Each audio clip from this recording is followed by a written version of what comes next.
Adequate notice of this meeting has been provided to the Co-Star, the official newspaper of the Borough of Belmar, and the Asbury Park Press on December 4, 2019, and notice of this meeting was posted on the bulletin board of the school building. To keep our residents safe and abide by the latest state regulations and CDC information, we are bringing this meeting to you through Zoom. This meeting will run just like any other regular council meeting. Our multimedia director will be the Zoom administrator throughout the meeting. You will still be able to comment during the public comment sessions. When the time comes, you will click on the raise hand button, and then our multimedia director will then unmute you one at a time so you may speak. Please remember to state your name and address before speaking. Thank you for joining. Thank you, April. If everybody could join me in saluting the flag of our great nation. I pledge allegiance to the flag of the United States of America and to the republic for which it stands, one nation, under God, indivisible, with liberty and justice for all. And just a moment of silence for our troops and their families, our first responders, all the healthcare workers, and Norm Ihorn, an eye doctor in town that's been in business for many years, passed away since our last meeting.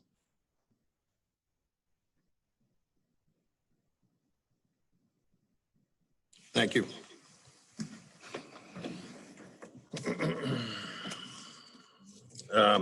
Just a couple things for workshop. Mike, maybe you could start and bring us up to date on the flapper valve. Sure. We did take receipt of the valve. It was delivered. We are housing it at the DPW inside one of our garages. I did have Jim Hannon from Bird Construction, who was one of our original contractors for the installation. I had the person who actually installed it, Mark Wozak, there. I also met with Paul Nolan from Mazer. Everybody examined the valve. Everybody's satisfied with the valve. It's certainly beefed up compared to what it used to be. This is what we were asking for in the beginning. Mark and pretty much everybody agreed. So again, we do have it. Mr. Kirschenbaum has had phone calls with the state, and I think we're on track to install this in the near future as long as everything gets resolved. There was a couple of things had to get done, including today's resolution. But again, we are very pleased with the valve, and we think the installation is going to take 2, at most 3 days. So as soon as we get the go ahead from the state, which I think Mr. Kirschenbaum has been doing, then we can set up a time. It has to be by tide, wind, and weather, because we have to block the water from coming back up when we install it. We're going to take off the grate, and again, I think it's going to be effective, and I hope that everything goes well. But it looks it's very promising to me. Thank you, Jerry. Have Mr. Dasty, do we have any confirmation from DEP if we have to go out for bid to install that? Yes, we do, Mayor. First of all, we have a resolution this evening on the agenda to accept responsibility or ownership of the flat valve. That'll help us in terms of the reimbursement issues. And we have confirmation from the DEP that if things don't work out with our original contractor, we will go out to bid for a installer, and we'll be entirely reimbursed, assuming we do it correctly, and we will. We will be entirely reimbursed for those costs by DEP, and then I think we're done with the project in terms of closeout. Thank you. And this is just for clarification. It's for the Lake Como outflow pipe. Any of the council members have any questions on that before we move on? All right, everybody's good. Just a couple things. I'm going to let Business Administrator Kirschenbaum bring us up to date on some of the COVID-19 stuff. Thank you, Mayor. We continue to monitor the beach front to make sure that we maintain social distancing. Of course, we've had some busy days down there at the beach. The weather's been fantastic, so of course everybody's getting down to the beachfront. working with the beach director and the lifeguards, the police department, Department of Public Works, and Office of Emergency Management. This past weekend, on Saturday, we were extremely busy. We had to actually close 16th, 17th, 18th, and 19th beach, as well as 8th Avenue for a period of time because it was actually getting crowded. The high tide works against us. If we get a high tide, of course, it makes the beach a little bit smaller. So we have to always monitor the tide. So we had to actually move people a little bit north and a little bit south. Gate attendants and the police officers did a fantastic job. Department of Public Works continues to get the trash picked up on the beach. Everybody has to understand that, and we see it ourselves, the beach is a mess. Because of the restaurants and the eating establishments are closed. As a matter of fact, they opened outside dining yesterday. Because everything was closed, there was only one place to eat, and that was on the beach. That has given problems with the Department of Public Works. We actually had to go out and get another dumpster to maintain proper cleanliness of our beach. So we continue to work through that as the governor releases restrictions. And like I said, the outdoor dining started out yesterday. That'll hopefully ease out the congestion of the homes and on the beachfront where people can actually eat and drink. We had some issues with public drinking. Everybody's aware of the legislation that the governor put out about a month and a half ago for drinks to go. Myself and the mayor were on a conference call last week with the governor's office, and we brought up that legislation, which is actually legislation for drinks to go. It may work in a town in the interior part of the county or interior part of the state, but it doesn't work for a town like Belmar. People will take those drinks, they'll leave the establishments, and they'll go into our marinas or onto our beach or our boardwalk or our public roadways or our sidewalks and drink it there. Chief Scott will talk about the enforcement aspect of that. But we followed up with letters to the governor's office, and we're waiting for a reply to see if we can get that law repealed based on the steps taken for outside dining. So it's a major problem here in Belmar, and we're trying to correct that on our beaches, on our boardwalk, and on our sidewalks. We continue to monitor calls with the Office of Emergency Management in the state of New Jersey. And as restrictions relax, we will do what we have to do to maintain what we have here in Belmar. Thank you. If any of the council members have any questions for the business administrator? Yeah, I have one question. Well, the dumpster, do we have to purchase it or are we renting it? We had to purchase it. Of course, that goes in our cost for COVID, for the grant that's out there. We do submit that because it's something that we don't normally need on any year that we have. It's all due to the influx of trash that we see coming onto our beaches and our boardwalk. Okay, very good. Thank you. Anyone else? Mr. Kirschbaum, you had mentioned that the chief was going to give a report on enforcement activity. Is that going to be now or later on? Yes, we're going to do it right after this. Right after this, I'm going to ask the chief to give a report on what has been happening since Memorial Day. Okay, chief, you can give us a report. Thank you, Mayor. With this summer starting the way that it did, it's been very difficult for the police department, the residents, and the visitors with all of the executive orders, the legislation that the borough administrator talked about with the not open drinks, but the drinks to go. It's been very difficult for the police department. But in the last couple of weeks, we've monitored, and I've been in constant contact with the sergeants of the shifts day and night, giving me reports of what's happening, what's going on.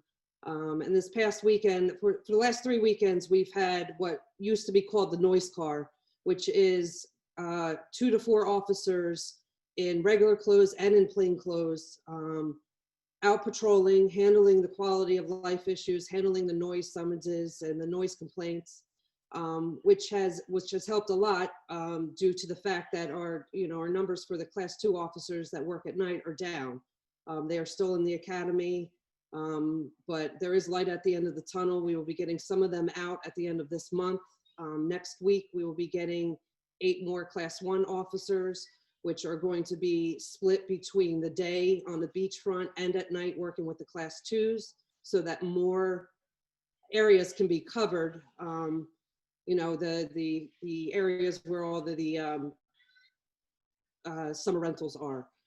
This past weekend, we ran into a huge problem. And honestly, it was a little crazy in Belmar this past weekend, but I spoke with the lieutenant and we ended up bringing in 3 extra patrols, and over a 36-hour period, we wrote 162 borough ordinances between noise summonses, alcohol in public, alcohol on the beach, urinating in public, and out of those 162, there were 30 noise violations written within 2 nights.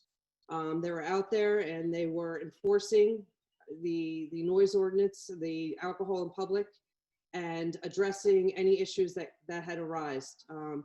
We will be doing this kind of patrol this weekend as well on Friday and Saturday night. Like I said, I'm in constant contact with the sergeants of the shift, and basically hour by hour as we are on the beachfront. If they tell me, hey, chief, it's getting a little crazy, we may need a couple extra people in, we get on the phone and we call them in. Like I said, with the Class 2s, the numbers that we have, it's very hard and difficult to cover the areas that need to be covered. But we're addressing that, and like I said, next week we'll have more officers on the street and on the beachfront. Thank you. Maybe you could just address the council a little bit on how code enforcement is making a list of the houses, or we're working back and forth with the police department and code enforcement to narrow down the houses that have been, or the summer rentals that have been a problem, and how you're having your officers concentrate more on those. Yes, every Friday I go, well, all week I go through the calls that we have as far as any noise complaints, any issues, the complaints that I get through emails, the complaints that the mayor and borough administrator send me, and we compile a list. And on Friday night, the noise car and the officers that are out on the streets gets that list of the houses that we're having issues with. And they visit those houses, or if there's any complaints, they address the violations. Thank you. Anybody have any questions for the chief? Just want to say great job. Thanks, Chief. I just have one more thing. And I've noticed, you know, I do get the emails from the mayor and the borough administrator. I highly, highly encourage everyone, call the police department, 732-681-1700. I can't tell you how frustrating it is to get an email on Monday or Tuesday for something that happened over the weekend, because I can't address it.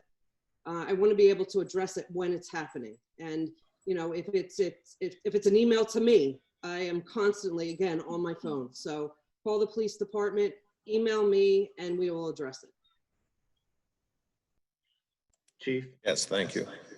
One other thing that we're, code enforcement is working with the police department. We've had a lot of rentals come in, and we've determined that they have applied for year-round tenants, and we're finding that they are summer tenants, and they're trying to circumvent our borough ordinances and some of the ordinances that we have in place that just control summer.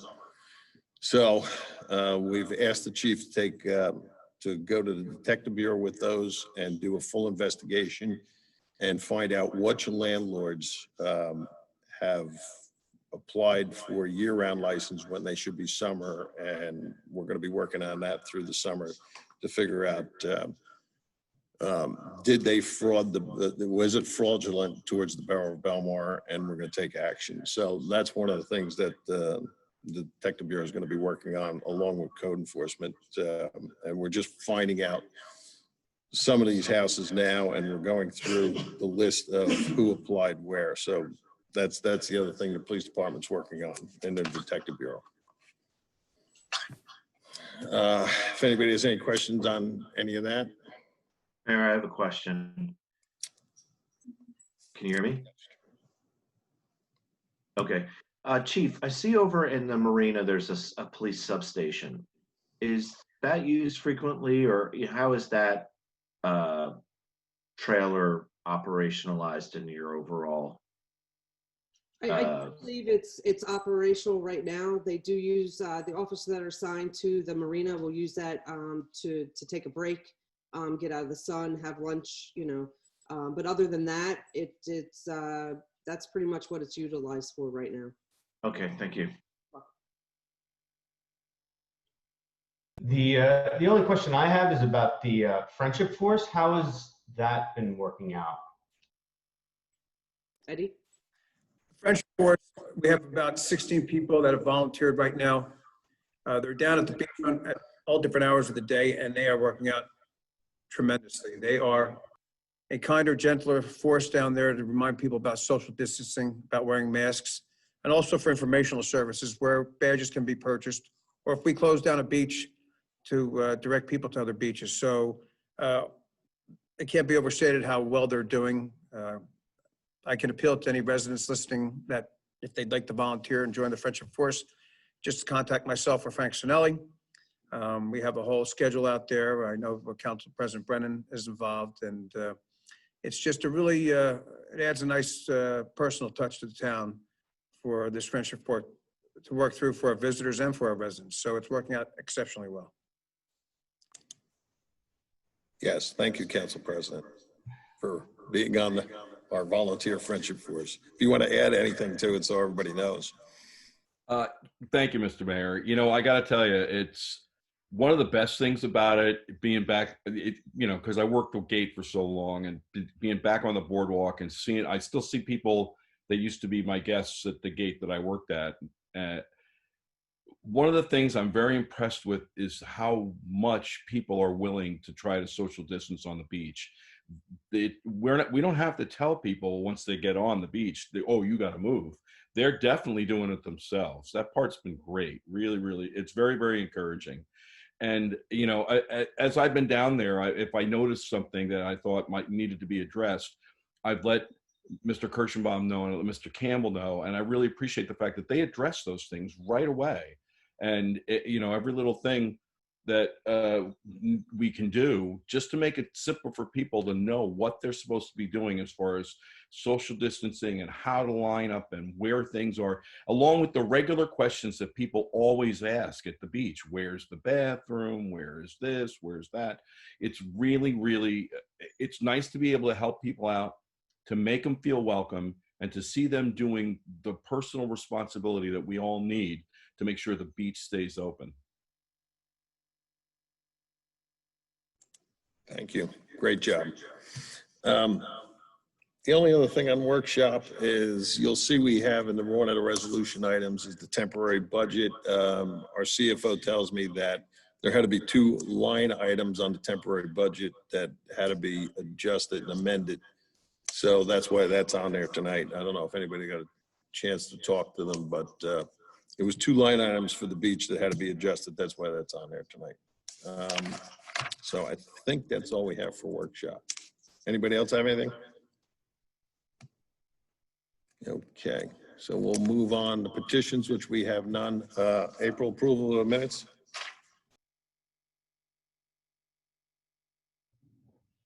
Can I have a motion to approve the minutes of the June 3rd meeting?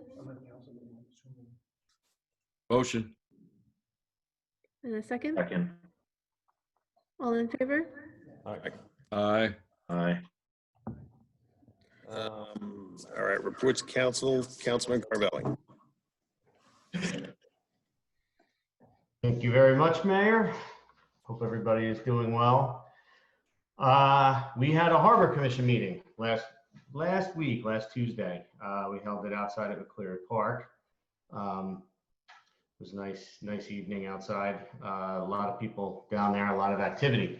It was the first meeting since our shutdown, so there was a lot of catching up on different things related to the Harbor Commission and a lot of status updates. We discussed the party and the charter boats.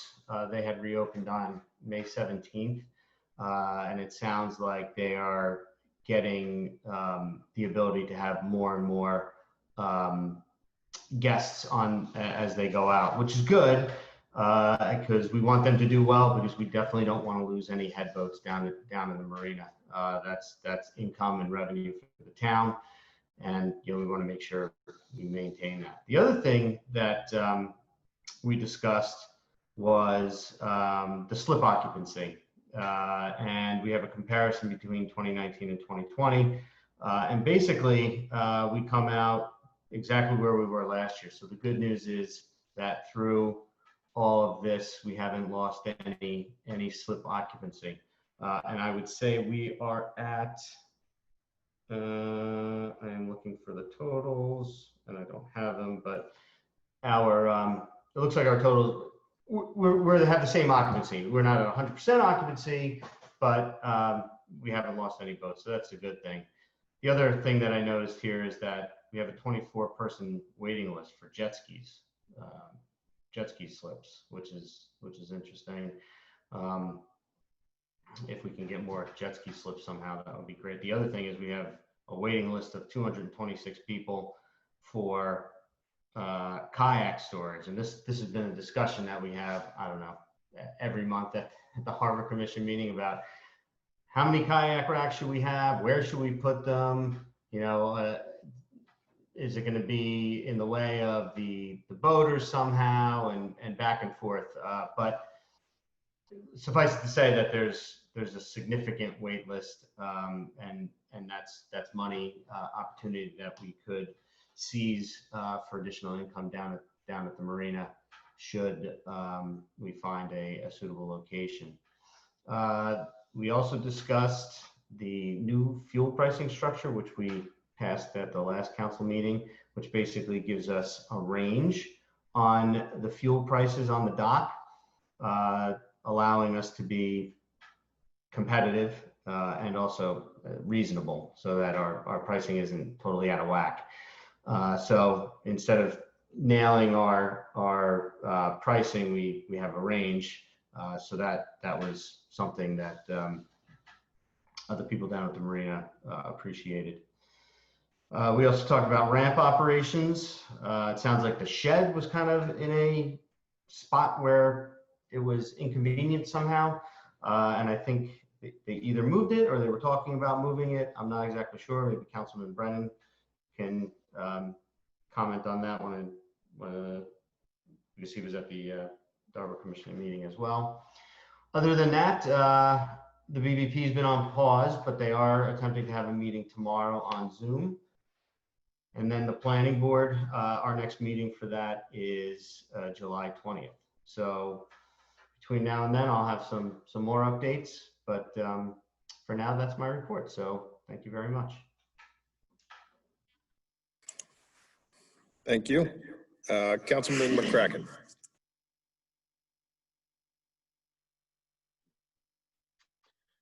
Thank you, Mayor. The Shade Tree Commission meets tomorrow night at 6 o'clock. We're meeting at one of the members' homes outside. So this will be the first non-virtual meeting that we've had since all the COVID-19 restrictions were put in place. So I know that everyone is looking forward to having that in-person fellowship. The Shade Tree Commission has an informational brochure that will go out with the taxes in August regarding the roles and responsibilities of the Shade Tree Commission and its residents. And the Shade Tree Commission is also reviewing the ordinance, comparing it to other towns. It was identified by the Shade Tree Committee that needs to be updated. There's a subcommittee that's looking at that, and I imagine we'll be looking at some recommendations tomorrow evening. The Housing Authority has not met since our last meeting.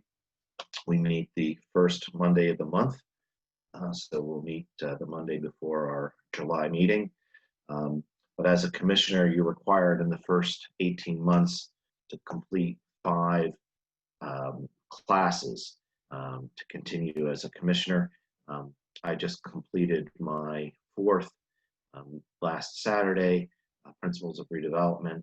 I have my final class coming up this Thursday. So I'm grateful to be a part of that group, have the opportunity to learn more and take care of our seniors who are over in that community. Lastly, I was just looking at the calendar. The way the calendar falls, this is our last meeting before Independence Day, July 4th. So I'd just like to wish all Belmartians a happy and safe Independence Day. And I was encouraged to hear that our chief has people on backup that she can call in, because that is on a Saturday this year, with most people's holiday falling on Friday. So if the weather is good, I anticipate Belmar will have a very busy weekend that weekend. But I wanted to say happy 4th of July to everybody. And that's it. Thank you. Councilwoman Wong. Thank you, Mayor. Am I unmuted? Yes, thank you. Mayor, I had something for a workshop, but unfortunately, I couldn't unmute it on time. So if it's okay, I'll bring it up after my report, if that's okay. First of all, I would like to, something just flashed across the screen. Can you hear me? Yes, we can hear you. Okay, thanks.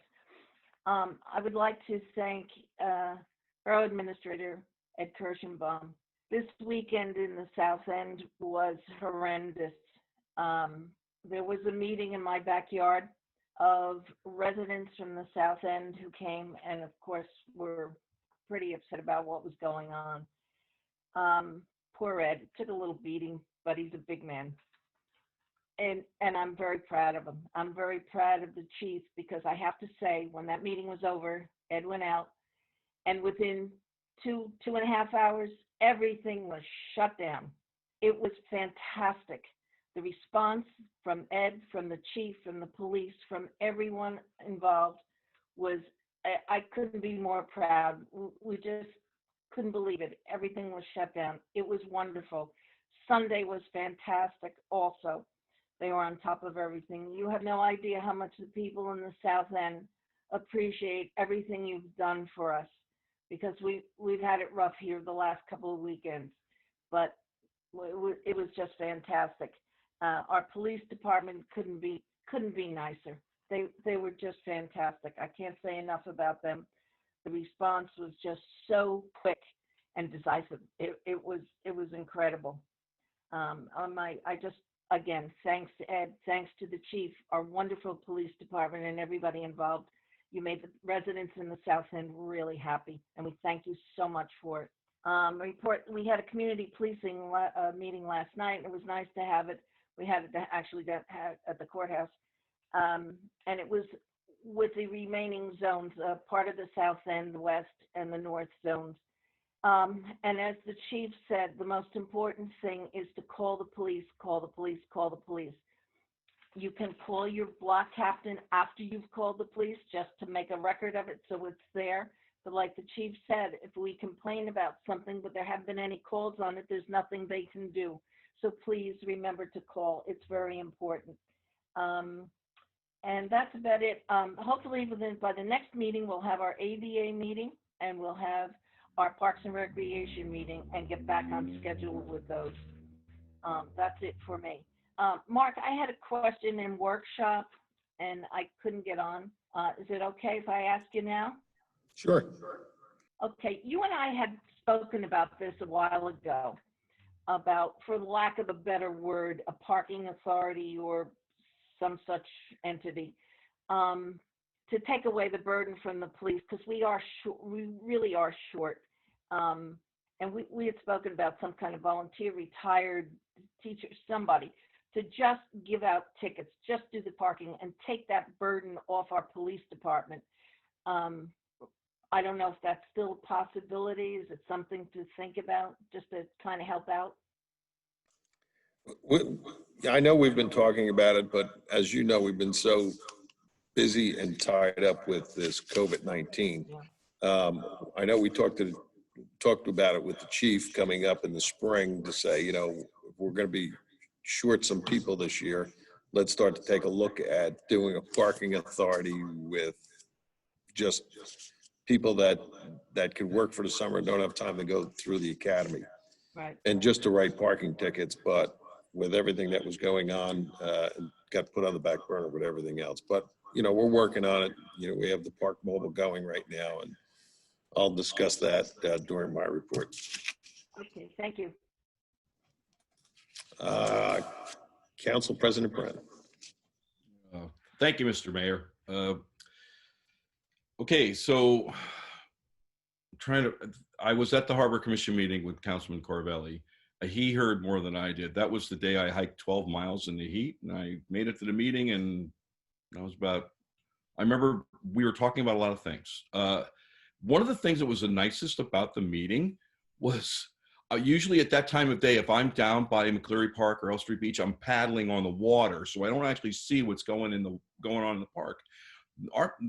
Our park over there is really well used. There were families having barbecues and lots of people walking around, and you could tell they were waiting to see the sunset. And it was really nice to see how well used that park is. The parking lot was full. It was really nice to get a different perspective that way. As far as the boat ramp booth, my understanding was that last summer it was in a different spot and it wasn't working as well. And now they've moved it over so that they can collect the coins from the people who need to use them to get the ramp, you know, open the gate and put their boat in the water. You can get them from the booth attendant, and you can also get them from Fisherman's Den. Either way, people can get those coins if they need them, and just that's how they put their boats in. Councilman Carvelli covered everything else. That's it. The Environmental Commission had a meeting. Got some bad news. They had put in an application to the Association of New Jersey Environmental Commissions for a grant to be able to finish the work on the environmental resource inventory. It's getting to be on 2 years we've been working on this. A lot of the material's been rewritten and updated. It's mostly updated, but they need some professional help as far as incorporating certain geomaps and other kinds of technical resources. So they were hoping to be able to get this grant. They didn't get it. I didn't hear why. I don't know if they even were told, but they did not get it. So they're going to look for other ways to get this work done, because it's a really important document. It's something that we should be looking at anytime any kind of development comes up. Every planning board member should have a copy. Every zoning board member should have a copy. Really important to get this done.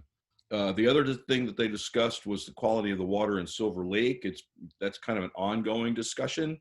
One of the things we talked about is what I addressed at the last meeting, where we saw the pictures of the swans walking down the boardwalk, and it was really cute. But the fact that the swans were leaving Silver Lake and going to Lake Como, that doesn't speak well for the conditions in Silver Lake. There's the possibility that there's not enough food for them to eat. They eat the lake grass that's on the bottom.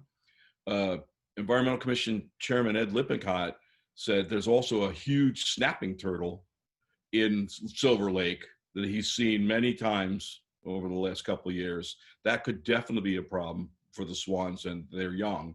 So that could be why they left as well. We really just need to start looking at how to improve the quality of the water in Silver Lake. It serves a really important purpose. It's beautiful to look at, and it's lovely to have a way to walk around it, but it really serves an important purpose as far as water retention and how our storm drains work. So we need to make sure that while it's still doing that, we need it to do that, we have to see if there's a way we can try to clean up the water. We approved catch and release at the last meeting so that we can see about getting how the fish population will prosper, or just if it can grow. If we can get it to grow in the lake, that's a really good sign that the water quality is improving. That's basically it for the Environmental Commission. I just wanted to say one more thing, and I said this to Mr. Kirschenbaum yesterday when I saw him. I tell you what, all of our employees, police, DPW, everybody at Borough Hall have been really, really working so hard. I mean, we've had tough times in the past. You know, Sandy comes to mind, other kinds of issues that come up. Everybody always steps up, but I don't remember ever anything that's quite as, I don't know, nerve-wracking, intense as what we've been dealing with at the beach with COVID, and trying to make sure people are social distancing and watching where we have to close any gates that might be where the beach might be getting too crowded. And I'm telling you, the man who makes sure that all happens is Ed Kirschenbaum. I've never seen anybody work so hard. He takes personal responsibility for making sure that he knows what's going on down at that beach. If things have to happen, he makes them happen, and he still does it while he's answering every email and every call that he gets, and calling people back and dealing with everything else that's sitting on his desk in his office. I got to tell you, we are really lucky to have him, and things would not be going as well down at the beach if we didn't. So I want to say thank you to Mr. Kirschenbaum. Really, I'm sure everybody here agrees with me. You are doing a great job, and really appreciate it. Thank you. And that's it for me. Okay, thanks, Tom. Mike, you have something to say about that Silver Lake? I do. When we talk about the water quality at Silver Lake, I just want to make people aware. We had Fish and Game come down. That's how we started with the catch and release. Fish and Game came down and took samples of the water. They also did seining on 2 different weekends to see what species we have in the lake. And they took samples of our grasses and things in there. And they are very satisfied with the lake. As a matter of fact, they're talking about restocking it in the spring at no cost to Belmar. So again, I don't want people to think that Silver Lake is not a clean lake. No. It is a clean lake. We do have fish down there. There are so many people fishing down there. We had to worry about the catch and release because we don't want to overfish the species that we have in there. But again, we had the investigators come down. They sent the seiners down. They took water samples. And we also spend money getting our lakes examined by an outside source. And that happens about every 3 weeks during the summer. So again, the fountains help with that also, with aerating. Mm-hmm. But again, Silver Lake, I know Mr. Brennan is correct in that we have to keep an eye on it. But I don't want people to leave the meeting thinking that Silver Lake is not a clean lake. It is a clean lake. Yes, it is. Okay. And we spend a lot of time down there cleaning both the paths and chasing the geese and doing everything we're supposed to do. But it is a clean lake. I would love to see it, become a deeper lake to become a better basin for the stormwater and things like that. But again, I just want to set that clear. And I have been speaking with Mr. Kirschenbaum and the mayor about, doing things to improve the lake. And in fact, there's a couple of large projects Mr. Kirschenbaum's looking at with the mayor. So I won't spoil anybody's surprise on that. But again, Silver Lake is in pretty good shape. Okay. Thanks, Mike. If I could get a copy of any documentation that the state's given you about that so that I can share it with the Environmental Commission. I mean, they were actually talking about trying to start their own testing program. Where can we get the testing stuff? If they don't need to do that, then they shouldn't be doing it. But I appreciate it. You're right. Absolutely. I don't mean to imply that there's anything wrong with Silver Lake. We just want to make sure it stays as good as it can be. Thank you. Thank you, Mike. I just have a couple things, and I have to echo with Councilman Brennan, or Council President Brennan had said. Our employees are going above and beyond. I know we get people talking about the amount of garbage on the beach, and those kids down the beach are really doing a great job cleaning everything up. You walk into other towns in the mornings, the garbage is all over the place, but most of our stuff is all cleaned up. The town is looking great for the amount of people that we have coming. The police department is doing a fabulous job. And even all the employees in Borough Hall are doing a great job, as well as all our first responders. They've been doing a great job. And I have to echo what Council President Brennan said. It's amazing. And of course, our business administrator, I tell him every day to take a day off and go fishing, but he just tells me there's just too much work and it's too many things going on, and he's working 7 days a week. So he's doing a fabulous job leading the ship and keeping it in the right direction. So we do appreciate that, including Mike Campbell. I mean, Mike Campbell on the weekends is out there making sure everything is getting done. And we're getting through it, but they are really working hard. The other thing I want to bring up is Park Mobile. It's working unbelievably better than I ever expected. People are actually putting the app on their phone, and it's working well. We're going to expand it a little bit now that Bar A is opening on Tuesday nights during Beat the Clock. When they start that, we're going to expand it into Dempsey Park and as a trial to see how it works in Dempsey Park. Just on Tuesday nights, we inform the shillelaghs that go into effect usually about 8 o'clock at night for everybody that wants premium parking to go to Bar A for Beat the Clock. And then we're going to be expanding it into part of the marina around the parking spaces in Marina Grill to do a little bit of a test trial down there. And it'll be not for the fishermen. It's going to start at night for the people that are going to Marina Grill and 9th Avenue Pier. So we're expanding it into that in the next few weeks, and we're going to see how it works out down there. But Park Mobile it's amazing that people are actually knowing what to do and putting the app on their phone and paying for the parking that way. So it couldn't have come at a better time. Other than that, like Councilwoman Wan said, you know, we've had a couple community policing meetings. We've been out at residents' houses. We've been working with the police department, code enforcement to finalize some of these houses that are becoming a problem, and which we always have every year. So once we get through this period of narrowing it down, that's why it's so important for everybody to when they see something happening, whether you think it's a big thing or a little thing, call the police department. The more documentation we have on these places, the more it comes up on the radar, and the more that we put it on the list to make sure that they're taken care of the right way. So, but the police department and code enforcement are doing a great job on that. And that's just about what I have. So we'll move on to the public session on only the resolution items. I know a lot of people have been calling in, and I have to tell them that you have to wait for the public session. But the public session right now is just for the resolution items. So if anybody has a question on them, John will direct you. Okay, thank you, Mayor. Stand by. We have a Gerald coming to you. Stand by.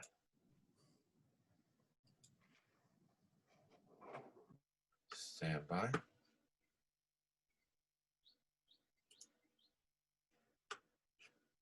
Okay, please state your name, Gerald, and where you're from. Jerry Buccafusco, 5th Avenue, Belmar. I have a question about the resolution 2021-28, the 2020 local municipal budget. My question is, I haven't been able to find a copy on the website, and it's not been included with tonight's materials. Is there a reason for that? Yes, as soon as it's voted on, it'll be on the website tomorrow. Once it's introduced, it goes up on the website. But do you all have a copy of the budget there? I'm sure a CFO does, but I don't have a copy of it. I mean, how can the council vote on it if they haven't seen it? Well, we're introducing it. But we have 28 days to go over it. Yeah, but if you look at the statute, and once again, I have to go back to the law, NJSA 40A4-5 says the budget shall be introduced in writing at the meeting of the governing body. If you're just putting the resolution out there, well, the budget's not in writing. And how can you approve something that you didn't see? Because actually, it's introduction and approval. No, it's approval after 28 days that it's introduced. No, that's adoption. Well, we go through the approval process of the 28 days. My question is very simple. How can the council on the law? I can't hear him. I'm sorry, let me try it again. Go ahead, you're good, sir. Go ahead, Mr. Dasty. Thank you. Mr. Booker, this is simply an adoption to get the ball rolling, or excuse me, an introduction to get the ball rolling. That's what it is. We're not adopting the budget. It'll be, as Mayor indicated, it'll be on the website tomorrow. There'll be a final vote of it, I guess, 28 days from now. So that's the process, sir. Well, my question is then, what are the council people actually voting on if they haven't seen the budget? It's a pretty simplistic vote just to get the ball rolling, and now it'll be published. That's it, just to get the ball rolling. There won't be any final vote tonight on the budget. That won't be for a while. But how can you, This is the, my question goes back to the statute though. It says the budget shall be introduced in writing at a meeting of the governing body. If I could interrupt, the budget was emailed to the mayor and council for them to review. Okay, and the public doesn't get access to that. I think if it's on the council meeting, I think the public also should have access to that document. I don't necessarily agree with you, sir. This is just being introduced. There's going to be another vote after the public has had an opportunity to review it, and the council has reviewed it more in greater depth. Well, I'd just like to make a point then that the document is out there. It has been sent to the council people. It's going to be put in the, it's got 3 certified copies have to be sent to the director within 3 days after tonight's meeting. Right. Yet it was decided not to post it on the website, correct? Thank you. Okay, thank you. Now we are going to, Sherry, stand by.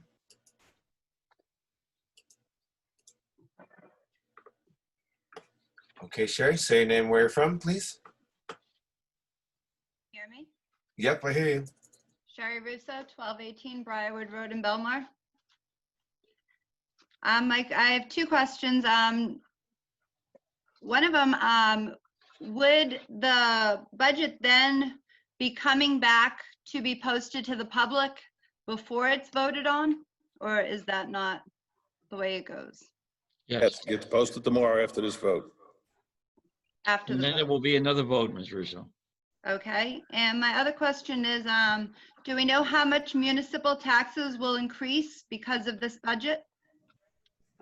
I haven't even, I don't know if any of the council even looked at it. I haven't even seen it yet. I hear it was emailed to me, but I didn't check my emails before I came here. Okay, and will you be letting us know on the increase, how much that increase will be? It'll be on the website tomorrow. Okay, so you'll be reading it like tonight or tomorrow, I guess, right? Is that, am I correct in that? I may be wrong here, sorry. Barry, so we've all received it. It's in our email. It's 88. Right, I understand that, yeah.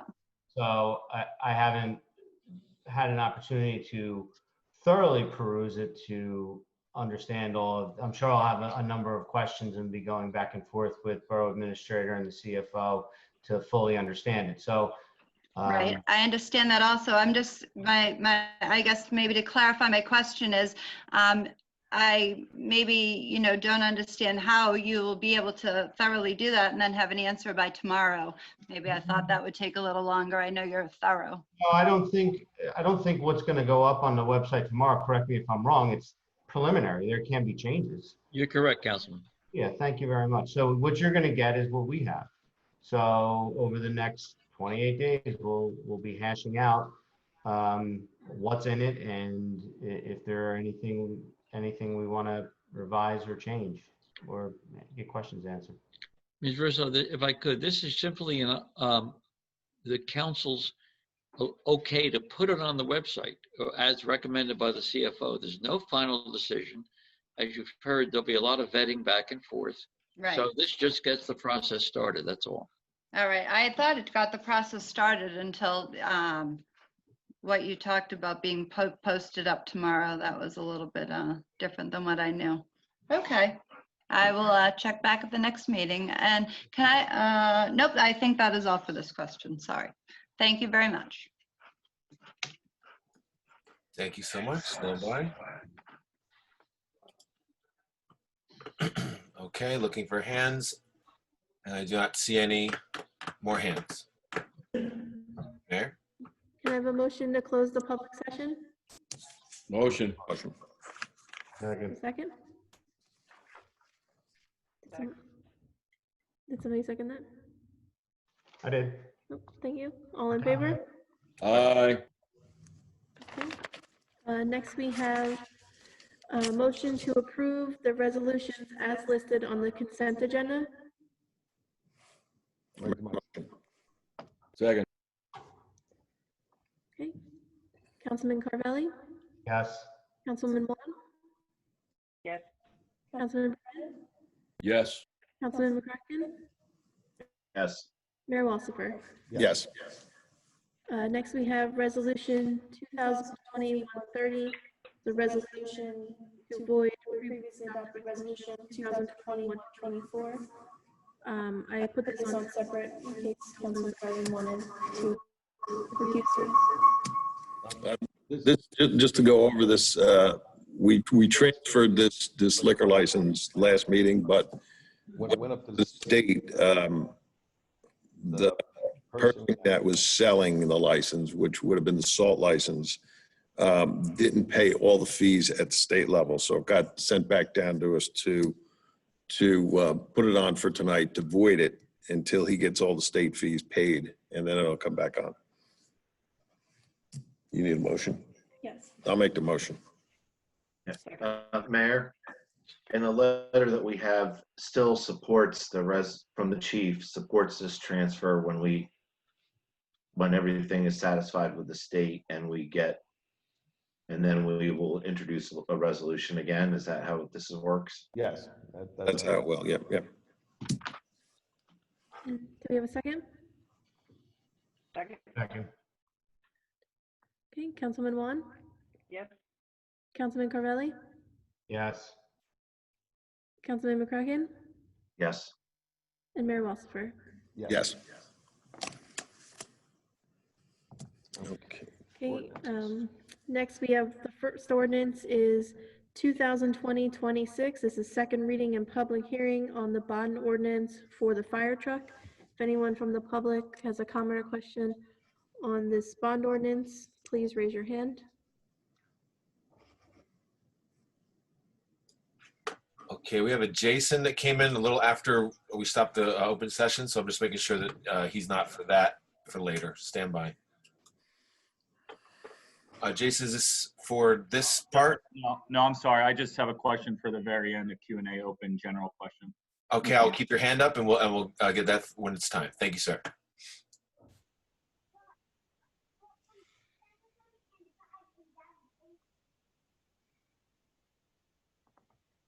I see no hands. We can keep going. I have a motion to close the public hearing. Second. All in favor? Aye. Aye. And a motion to adopt the ordinance. Motion. Second. Councilman Juan, Yes. Councilman Carvelli, Yes. Councilman Brennan, Yes. Councilman McCracken, Yes. Mayor Walsifer. Yes. Okay, next is second reading and public hearing on ordinance 2020-27. This is ordinance amending chapter 19 for one-way streets. If anyone from the public wants to comment on this ordinance, raise your hand. Stand by. Main Street. And I see no hands. Okay, a motion to close the public hearing. Motion. Motion. Second.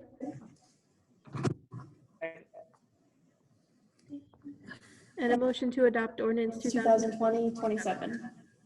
I actually just have one question if I can ask, and I think I already know the answer. There was a traffic study. Was there a traffic study for changing these one-way streets? Yeah, I do think. For K Street, it was talked about last year, and it was we did a whole study on that one, yeah, to make it one way. All right, Because good. it was one of those streets that was just too tight. And it's got that right-hand turn in it, right? Or, yeah. Okay. Yeah, that's the only question I had. Thank you. Okay, and a motion to adopt the ordinance. Motion. Second. Councilman Juan? Councilman Carvelli? Yes. Councilman Brennan? Yes. Councilman McCracken? Yes. Mayor Walton? Yes. The next is second reading and public hearing of ordinance 2028. This is an ordinance amending chapter 24. This is the catch and release ordinance. If anyone from the public would like to comment, please raise your hand.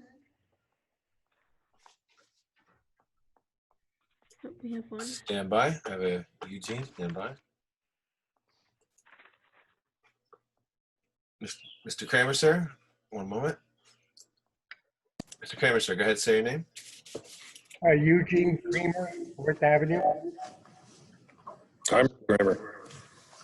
Good evening. Silver Lake's one of my favorite fishing spots.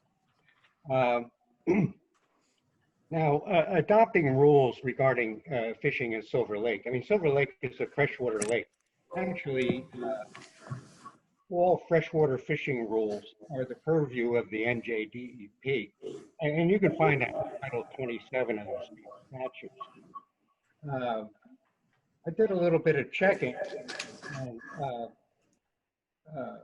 the NJDEP Division of Fish and Wildlife in 2014, they stocked Silver Lake with largemouth bass.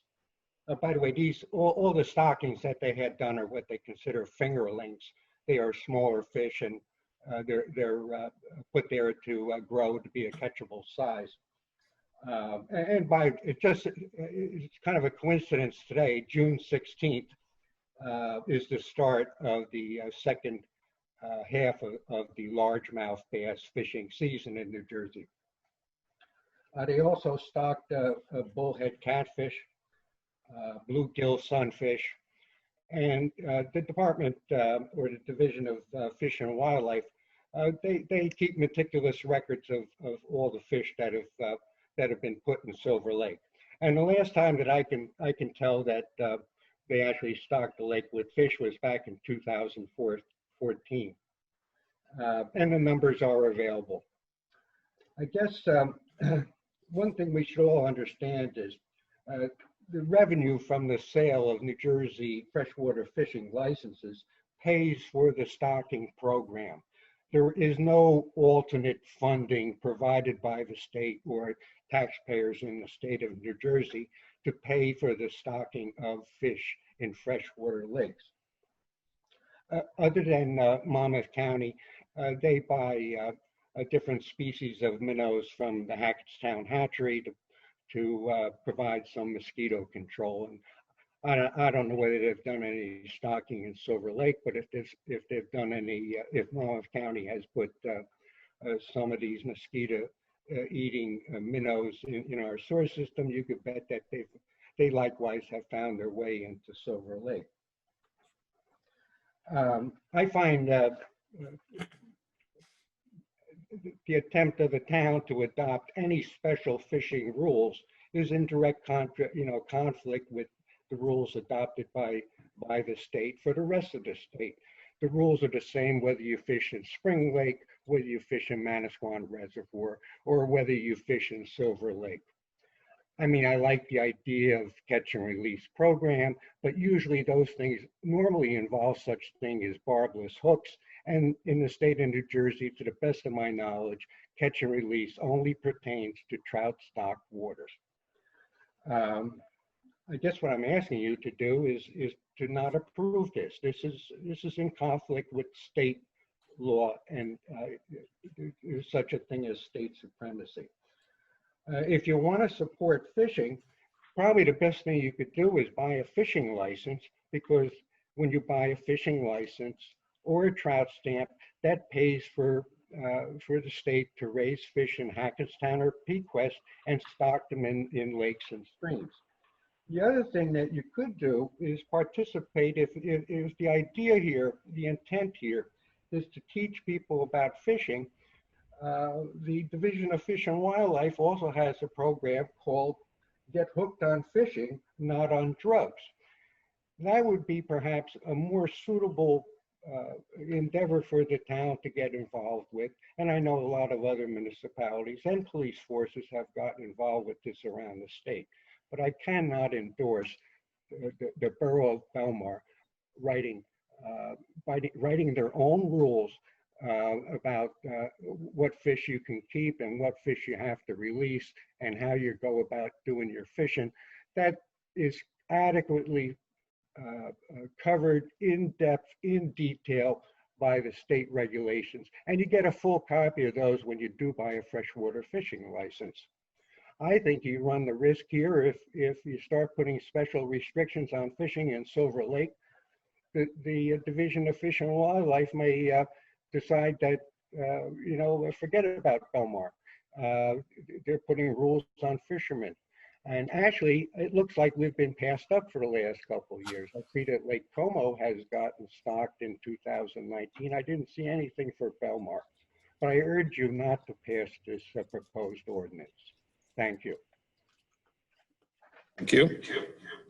Thank you, Eugene. Stand by.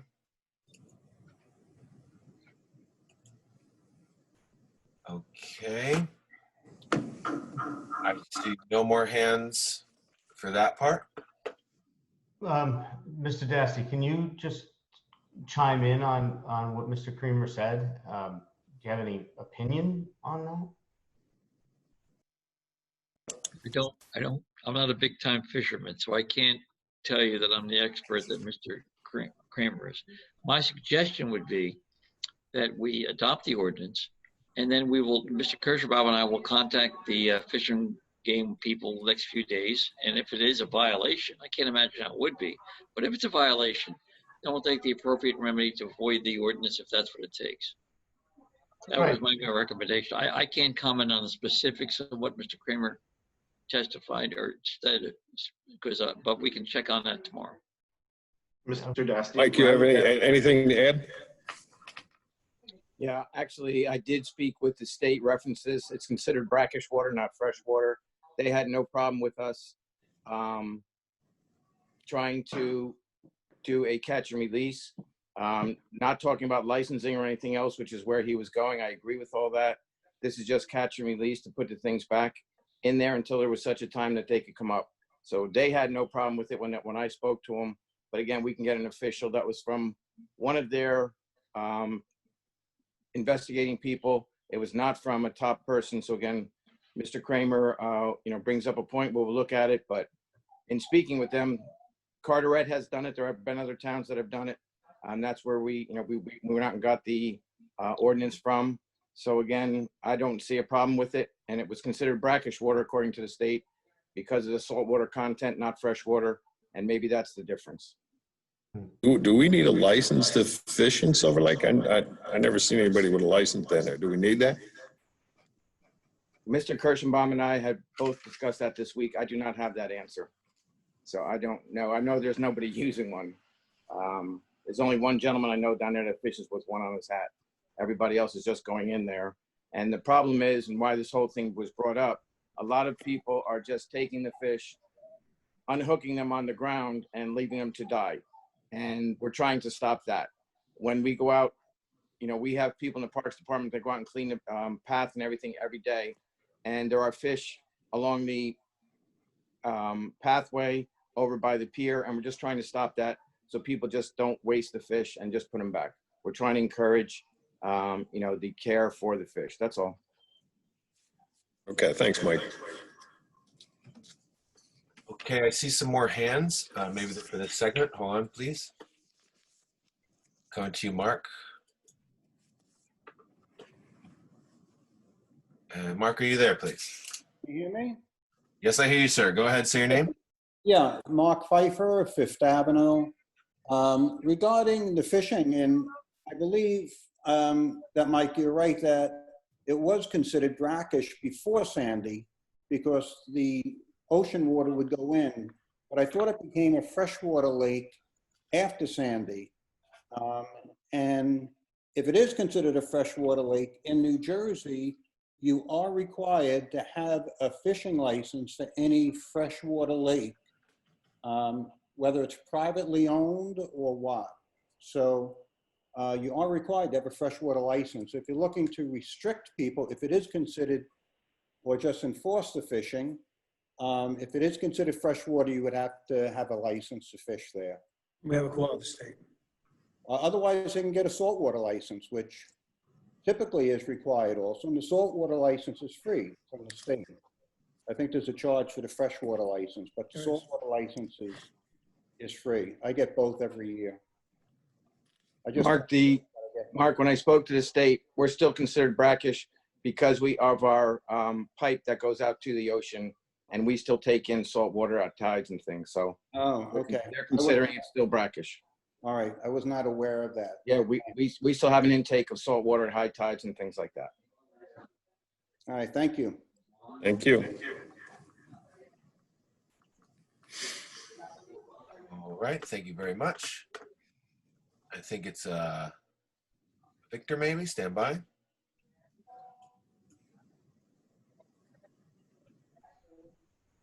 Is that Victor there? Victoria. Victoria. Oh, so sorry, dyslexic, go ahead. I had no idea I was going to even comment on this. I was waiting for other things, but my question is, being everything else that's going on, if you pass something like this, it's another rule, it's another regulation. Who's going to enforce that they're going to be putting the fish back? Like, who's in charge of that? We don't have anybody to do that. If people are leaving, I guess my question is, if people are leaving fish on the ground and we can't catch those people, who's going to catch the people that aren't putting the fish back? Well, at least we could put up some signs to say it's going to be catch and release. And of course, to try to catch everybody is going to be difficult, but at least with this ordinance, we can put up some signs to say that you can't just catch them and leave them on the ground. They have to be a catch and release type thing. I think until we get the lake, until we get Silver Lake stocked, I think we should put this ordinance in place because it has been a problem for DPW. Okay. Well, as far as the stocking goes, I know that Spring Lake, when St. Rose Grammar School was there, the Hewitts are a big part of, they used to stock all the fish in Spring Lake, and all the kids would have a day of fishing to learn how to fish. So if Mr. Kramer's saying that we haven't been stocked in a while, what's the reasoning that they're not picking Belmar? So that he's up on all that. Vicki, can you give your name and address for the record? I'm sorry. Victoria Renner, 1106 D Street, Belmar. I think Mike Campbell was supposed to answer. I'm supposed to answer about why they didn't pick us? I think that's what Mark Wilson for mayor said, that you would know the Okay. answer to that. I call them every year and I ask them. And every year they say they'll do their testing and they'll get back to us. They did come out last fall. They came out the fall before that. And they keep saying that the amount of fish that we have in that lake was satisfactory so that they didn't have to restock it. My concern is now that there's so many fish leaving, I asked them, that's why they came down and saying it again, to see if it's been depleted or anything like that. Because if you look on there on a nice day, there are a lot of people enjoying it. And if a lot of people are pulling fish out and not putting them back, I'm afraid we're being depleted. So right now they do check it, they come down, and the amount of fish per gallon or however they do it, they said has been acceptable in the past. Has nothing to do with anything else. We've had enough fish there where they didn't think we needed it. We don't fish it as hard as Spring Lake or anybody in the past did with their fishing tournaments and things like that. Yeah. So again, they take the numbers, why they don't do it. I'm sure they have a formula, but I don't know it. Okay.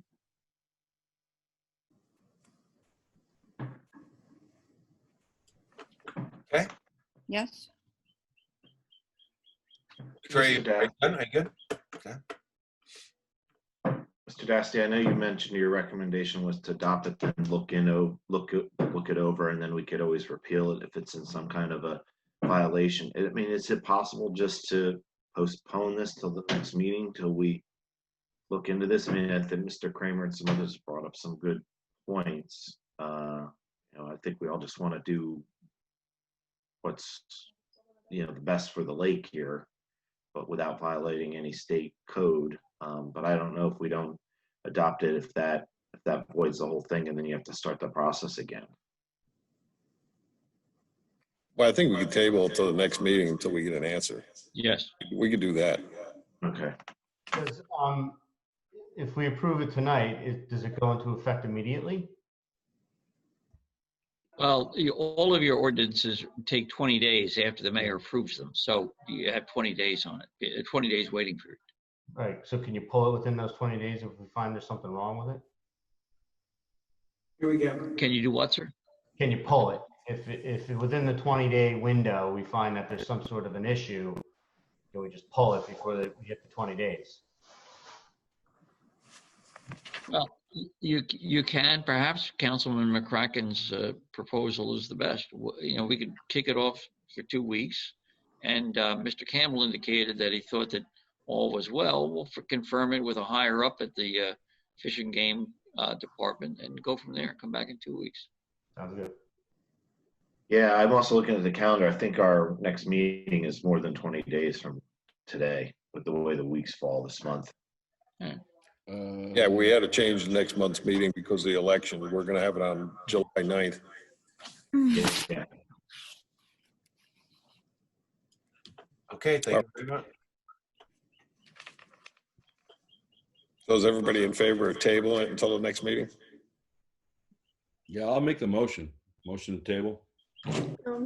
We got to close the public session first. Sorry. Is there anybody else out there, John?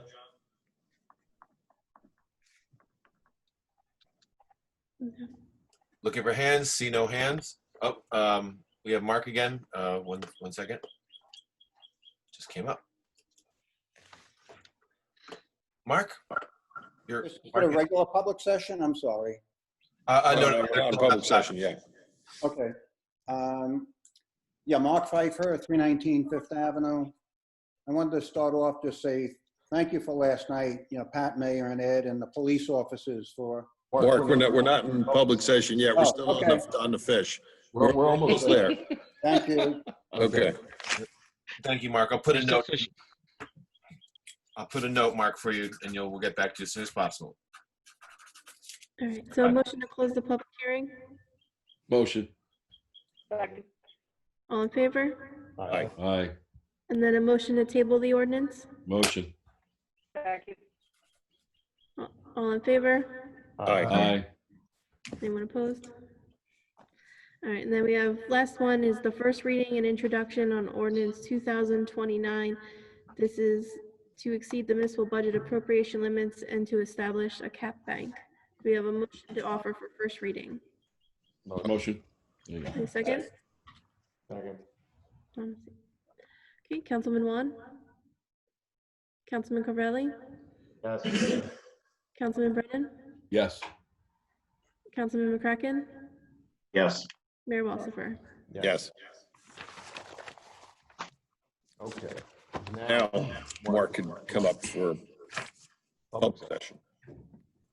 We have a Jason Larson first, and then we'll get to Mark right after. Thank you, Mark. Okay. Thank you, Mayor. And if everyone can remember to state your name and address before you speak, thank you. Thank you, April. Stand by for Jason. And hi, everyone. This is Jason Larson. I live on 1843 Parkway in Lake Como. How's everyone? I first want to thank everyone for giving me the floor for a minute or two. For a long time, I've been in Belmar since 2004, and I worked under Mike Campbell when he was the rec director, running a volleyball camp on 6th Avenue. I also was on the Belmar EMT, and currently, up until recently, I was on the Environmental Commission in Lake Como. So I'm a resident, and I go around and help with lake cleanup and do a lot of things in town, and I'm an avid volleyball player. And I know this summer, there's been some restrictions on beach volleyball play, and Chief Scott, I want to thank your officers I've had a lot of conversations with them. We haven't set up at all, but we've been in communication when the ordinance is going to change, maybe to allow volleyball in town. And hopefully it does, with a lot of the other stuff going on that the officers have to deal with. I know enforcing a rule like volleyball in town, in a historic town where volleyball has been so popular, I just hope we could rethink that ordinance, because there are a lot of good people that play, probably a lot of people that are the least trouble on the beach. And if you did social distancing calculations, a group of 6, the square footage that would take place on a volleyball court is probably less than if they were to properly social distance. And I understand ball playing, et cetera, on a crowded day. And if you can't make a general rule to overchange it this summer, possibly certain hours or certain beaches like early mornings and late evenings or even weekday play would be helpful. I know I speak for a large group. There may be some others that I asked to come on this call, but hopefully you could rethink that. I know Ed has done a lot, and actually I left a message, and within minutes he called me back, and we talked for a bit. But again, I've been a local, and I know a lot of my local friends that play, and we would like to at least have some reconsideration, even if it's not on the weekends at certain points, if there could be an option for us to play. I leave this back to the floor, but hopefully moving forward, we can at least think about it. Thank you so much. Yeah, everything's going to be on the direction of the governor. As he lifts things, we'll take a look at it. But as of right now, we are fully concentrating on the social distancing on the beach. And if you've been down there, you could see that it's being social distance all the way right up to where you guys play volleyball. So right now we can't do anything. But as it changes, we'll see what we can do. But as of right now, until the governor lifts some restrictions, we have to concentrate on the social distancing for people going on the beach. Okay, thank you. Coming back to Mark, stand by. Yes. Hello, Mark Pfeiffer, 319 Fifth Avenue. I have just two things. When the Ocean Avenue Bridge between Belmar and Avon was closed for repairs, someone proceeded to install on Ocean Avenue and Fifth Avenue a Garden State Parkway sign, directing traffic to go down an already heavily trafficked Fifth Avenue. Now, prior to that sign being installed, cars traveling north on Ocean Avenue would proceed over the bridge into Avon and turn left on Sylvania Avenue to get to the Parkway. So while the bridge is open now, the Parkway sign is still directing traffic down Fifth Avenue. So it kind of served its purpose. I say, let's take it down. How do we do that? And it also causes more congestion at the Fifth Avenue and Main Street Bridge. So how do we get that sign removed? The county must have put it up, correct? Yeah, so we'll call them. Thank you. I appreciate that. Second one is last summer I met with Mike Campbell and a police officer to discuss getting a stop sign for C Street and Fifth Avenue. So both were really great and cooperative. I was told that a traffic study would need to be completed to get a stop sign. But what Mike Campbell did, he said he had a damaged 25-mile-per-hour sign that he would fix, and we placed it in the intersection at 5th and C Street. Now, besides sitting on my front porch, which is at the intersection, and my outdoor camera that films the intersection 24 hours a day, traffic is just not slowing down for that sign. And in fact, several times I had to go out and pick up the sign and fix it because the car's racing by and hitting it. So what we really need there is a stop sign. People are not slowing down for a 25-mile-per-hour sign, but people do tend to stop for a stop sign. So, and the reason why that's an issue is there's a stop sign at B Street and Fifth Avenue, and also a stop sign at D Street and Fifth. And people know that, so they speed by C Street. And the other issue is we've had a turnover in the homes, which has been a good thing. And we have a lot more children on the block. So what I'm asking is, how do we get two stop signs, one facing east, one facing west, the Fifth Avenue and C Street? And it's not just my opinion, as block captain for Fifth Avenue, you know, I get a lot of people saying that, you know, thanks for getting that sign, but it's not working. So how do we get a traffic study completed, or is there a quicker way to install two stop signs? Like maybe we can install them at 3 in the morning when nobody's looking. So that's my question. Okay. We'll hand that over to the chief, and maybe she can get a couple radar patrol cars down there when they're not too busy to check the speed on that. Yes, I can do that. I know the past chief last year or the year before, we installed stop signs all along D Street and B Street to try to be unified. The problem is if you put a stop sign on 5th Avenue at C Street, then 6th Avenue wants one at C Street, and then you keep continuing through the town, and then we'll have 4-way stops at every corner on every block.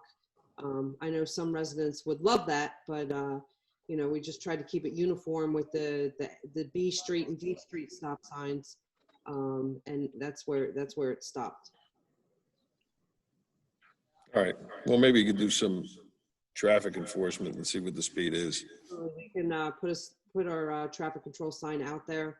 I'll work on that tomorrow. Okay. Okay, thank you. And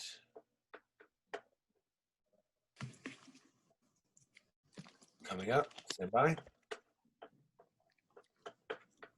Eileen, if I say it pronounced correctly. Eileen? Eileen, yes, go ahead. Hi. First, I want to thank the police officers. I live on 10th Avenue, Eileen Theed. Eileen, can we just have your name and address, please? Sure, Eileen Theed, 210 10th Avenue. And it's been a really hellish 3 weeks. I know Councilwoman Juan can attest, even at this end of town on 10th Avenue. I live right next door to a rental. And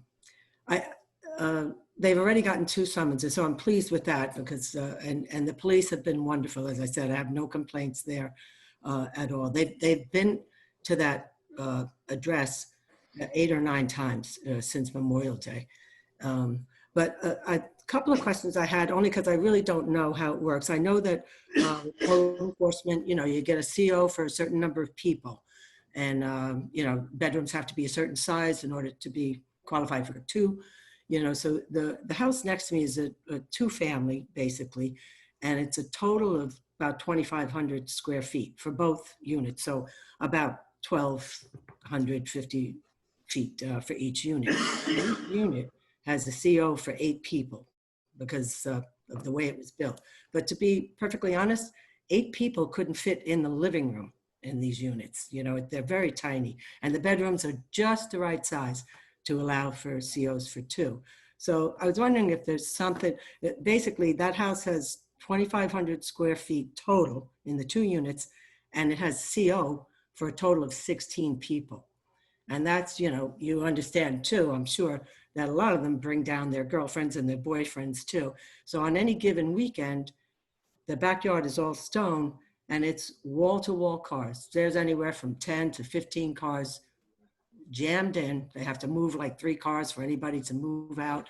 And, you know, it's just a nightmare. There's a 4-foot fence between us. So I'm now taking out a home equity so I can put up a 6-foot fence. So my questions are, I understand how the COs work a little bit, but I think maybe we have to look at, you know, the total square footage and not just how big the bedrooms are, you know, whatever for these COs. Because I think my own house wouldn't get a CO for 16 people, you know, and my house is, you know, a lot bigger than theirs, you know, the total. So that's one of my questions. And the other one was too, if these rentals are going to have, you know, like I said, the entire backyard is a parking lot, maybe they should have to put up a 6-foot fence. I know it's not going to happen this year, and I'm not going to wait anyway, because I can't put up with it anymore.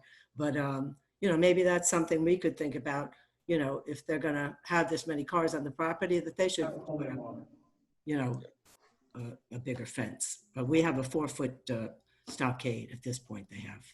So those are my questions. So. All right, can you give me the address of that? The address I'm talking about is 212 10th Avenue. Okay, we're going to talk with code enforcement tomorrow. If you can call our business administrator tomorrow morning. Yeah, like I said, it's not a problem. And then we could have some answers for you and okay, what's going on down there. I'll do that. All right, thanks very much. Thank you. Thank you. Thank you very much. And going to Matilda, stand by. Yes, hi, can you hear me? Yes, go ahead. We can. Hi, Matilda Garrido, 316 16th Avenue. I wanted to address the subject of summer camp in Belmar. It's my understanding that the borough is not sponsoring its own camp this summer, but also is not permitting private camps who have met or exceeded Governor Murphy's guidelines to operate in Belmar. I wanted to, number one, ask about the reasoning behind that, and then I had a couple of reflections. Well, there's two reasons for it. One reason is we can't control the social distancing of children. It's the hardest thing that we can do. And two, we're worrying about social distancing on the beach. And I don't know where you have your private camp go, but we have stopped everything that's going on the beach just so that we can control the social distancing on the beach. And it's been a big undertaking to try to do that. Sure. So I have some comments on that. I'm not an epidemiologist, but I am a graduate student in medical bioethics, and this subject has been debated and discussed much in my field, since the beginning of COVID. And if we're looking to reduce the interaction among the age group of, really we're talking about like tweens and teens, right, and young kids. If those kids are not in a supervised environment like a summer camp, which has had to institute procedures, get clearance, pledge to follow them, they're going to be kind of running around on their own, definitely not social distancing. I mean, any of us who are parents know that our kids, not only do they not social distance, they don't really, they like to share, they like to get together.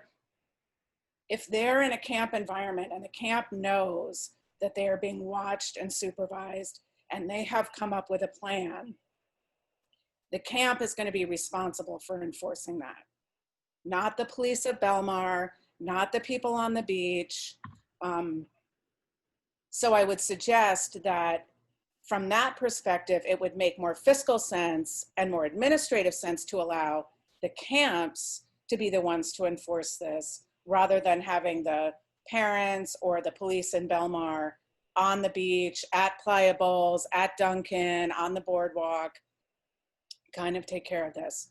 I also would like to put forward that, children absorb and internalize behaviors that are enforced over a period of time. So if our kids are going to a summer camp, again, I'm not advocating any summer camp, I'm saying a camp that has come up with clear guidelines, clearly comporting with Governor Murphy's, parameters for operating a camp. Those behaviors will be internalized over the summer. It will be easier for those kids to translate those into going back to school in the fall. Peers mirror other peers' behavior. They're going to bring those behaviors home. It will be easier for them to enact them outside of the camp environment as well. I think also another— Can I just ask you a quick question? Did you have a camp on the Belmar Beach before? Or are we talking about the Belmar camp that we used to run on the beach? I'm not talking about the Belmar Municipal Camp. I'm talking about the private camps that are— All right, did you run a camp in Belmar before? No, I never did. No, we're quite new to Belmar, actually. So I'm trying to understand where you're coming from with these questions. Do you want to run a camp in Belmar? No, I want my child to be able to go to camp in Belmar. And we had looked at a couple of camps that had spent months coming up with plans that were absolutely, in accordance with Governor Murphy's guidelines, in some cases even exceeded those guidelines. We were looking at those camps to enroll our child in, and then all of those camps were told that they would not be able to operate this summer. Well, the Belmar camp, not to cut you off, but we've taken all the personnel from the Belmar camp and reassigned them. So there's no way that we could put that back together this summer because— No, I'm not talking about the Belmar camp. There are several private camps that operate in Belmar that have been told that they can't operate this summer. Okay. I don't know. I don't understand. We haven't had any that come to us that say they can't operate. Well, I'm a little confused because there are, I mean, I don't want to name the camps because I'm not here to advocate. If you're talking about the surf camp, that interferes with our social distancing on the beach. So if you're talking about that one, we're not allowing that one either this year. I'm not talking about that camp. Okay. But I know that there are other camps that have asked to operate and have submitted plans and have been working on plans. And I'm a little reluctant to name the camps that we looked at because I'm really here to advocate for parents and campers, not necessarily for specific camps. I would also say that if parents can't send their kids to camp in Belmar, they're going to send their kids to camps outside of Belmar, and we can't supervise the way that those camps operate. So those kids are going out to other communities and potentially bringing home COVID to Belmar if they're going to camps that are not, that are not supervised the way that we would supervise camps. So I guess I just want to better understand why camps that want to operate in Belmar that are able to meet those specifications are being told that they cannot. Well, I don't know which camp you're talking about, so, but yeah, all the camps on the beach, we're not allowing. Okay, so if it's a camp I'm not that sure which doesn't- one you're talking about. Well, if it's a camp that does not operate on the beach, is that a camp that potentially? I don't know which one you're talking about. I mean, you could keep going around and around, but I know. anything on borough property, basically, we're not allowing this year until the governor lifts his restrictions. Okay, but I just want to say that the governor has allowed camps. And I understand that the beach is a different situation. I totally get that. The beach is its own animal. All borough property, we're not allowing. We need our personnel and everybody else to concentrate on other areas this summer. Right, I do get Sorry that. that you can't come to, your child will not be able to go to a camp this summer until, if the governor changes his position by the middle of July, then they might be able to open. We'll take a look at it then. But I don't understand. I'm with all due respect, I don't understand. The governor has taken the position that camps can open if they meet certain guidelines and parameters. So if a camp Until has, July 6th, but he hasn't told us the parameters. And anything on Belmar property, we're not allowing this summer until he lifts more restrictions. So I don't know how much clearer I can make it to you. We're not doing it until, and like I said, it could happen July 15th. If he comes down and he wants to lift all the restrictions, then we can go back to normal. But as of right now, no, we're not doing it. okay, again, I don't want to be repetitive, but I don't understand since he said that camps can operate and you're saying that he needs to lift restrictions. He could operate them anywhere in the state of New Jersey. It's not happening in Belmar. Even if they meet the governor's guidelines. I don't know how much clearer I can make it. We are not opening any camps for children in Belmar this year. We have other things that we really have to concentrate on. Okay, thank you. Okay, thank you. And one moment. And Victoria, please stand by.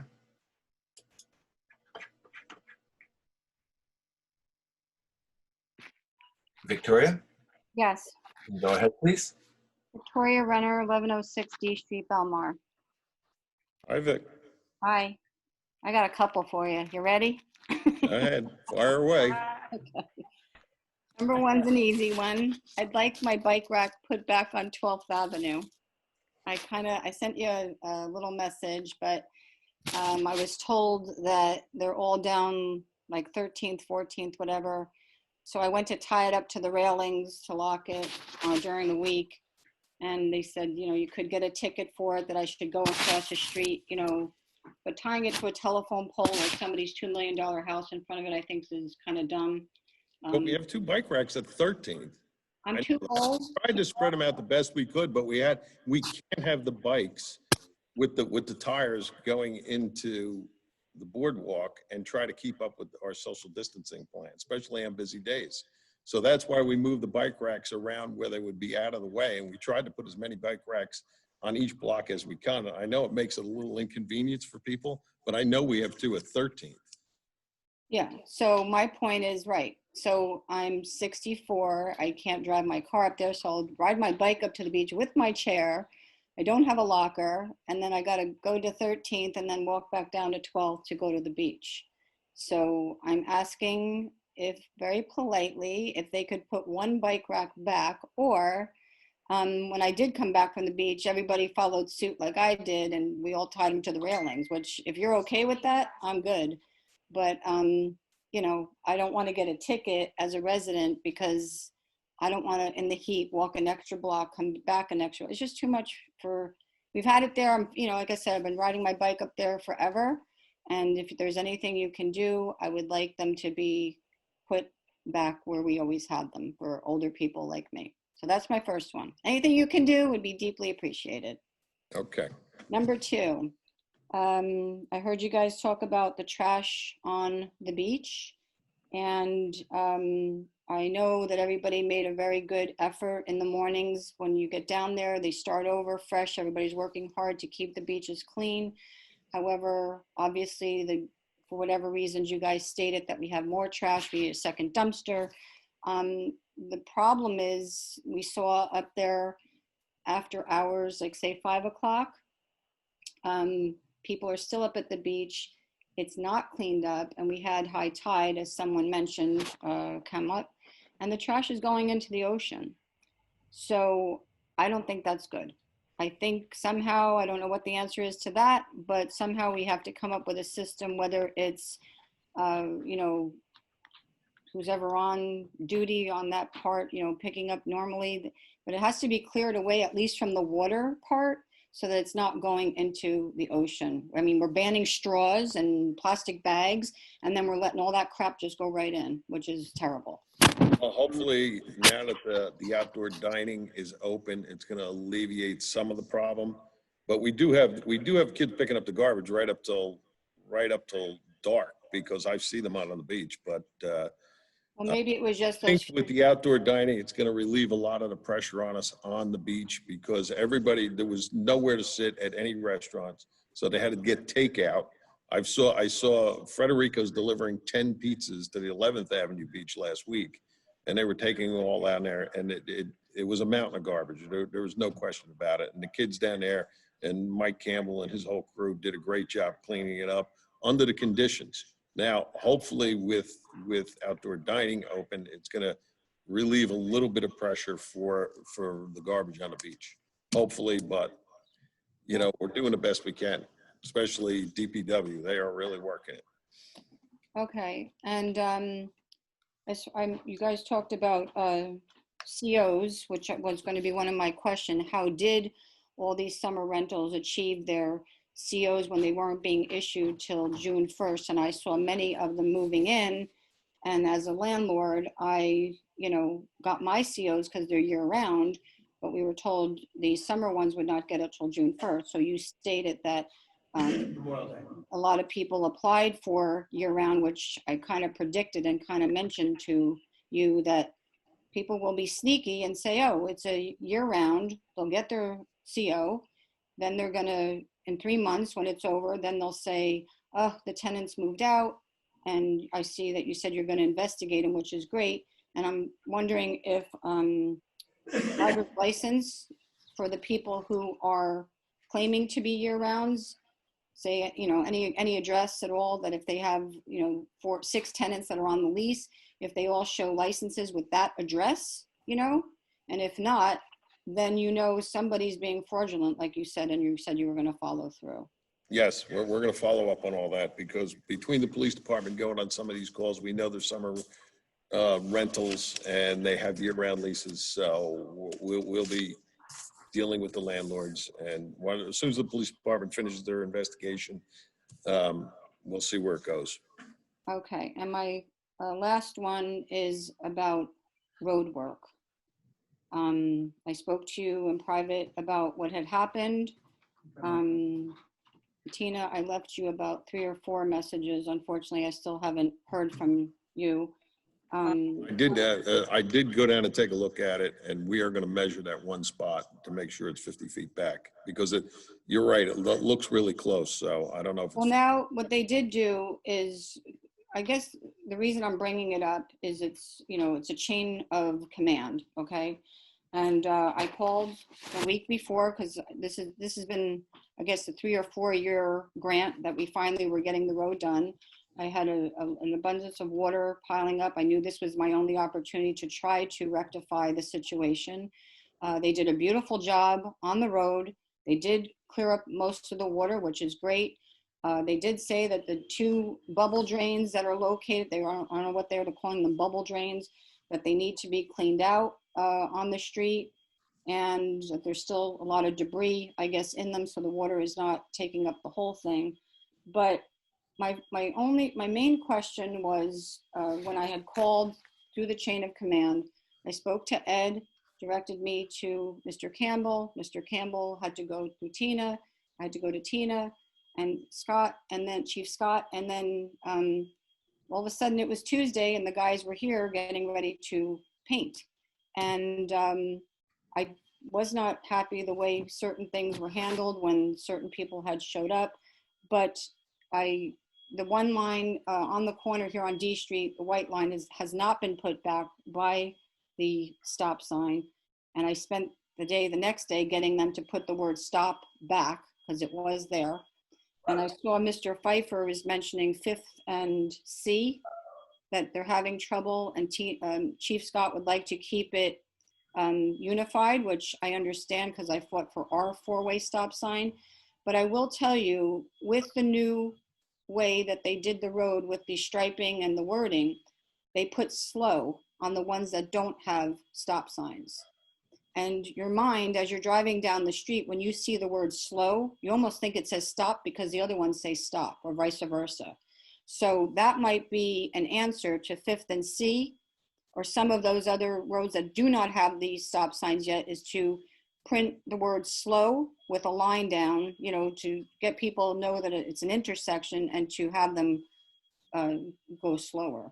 But the main question is, who approved the blueprints, I guess, and okayed the blueprints for all the striping and patterns and what would be on the grant that was given up to B Street? But it had to be on the engineer's plans. It was on the engineer's plans. I'm asking who of the town, whose job is it in the town to approve what they submit, or are we submitting it? It's our engineer. It's our engineer. Yeah, that approves it. Okay. So with that being said, the reason I'm making an issue out of it is you do have a grant to go now from B to Ocean. Okay? Yes.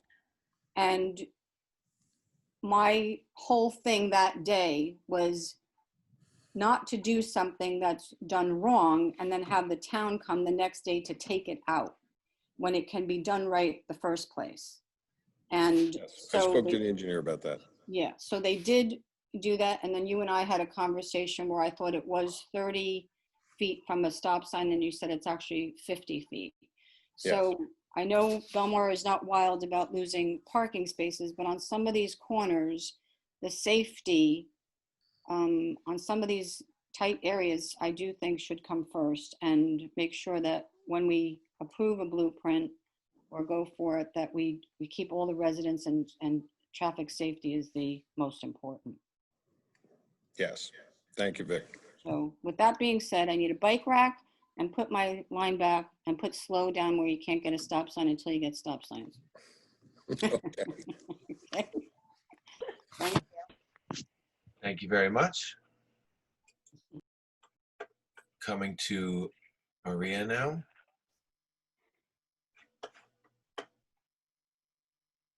Can you hear me? Yes, Maria, go ahead. Okay, great. Thank you. Maria Rondinaro, 1246 Pine Tree Way. Hi, Maria. Hi. My question is really for Chief Scott. First of all, I'm honored to have you as our police department leader.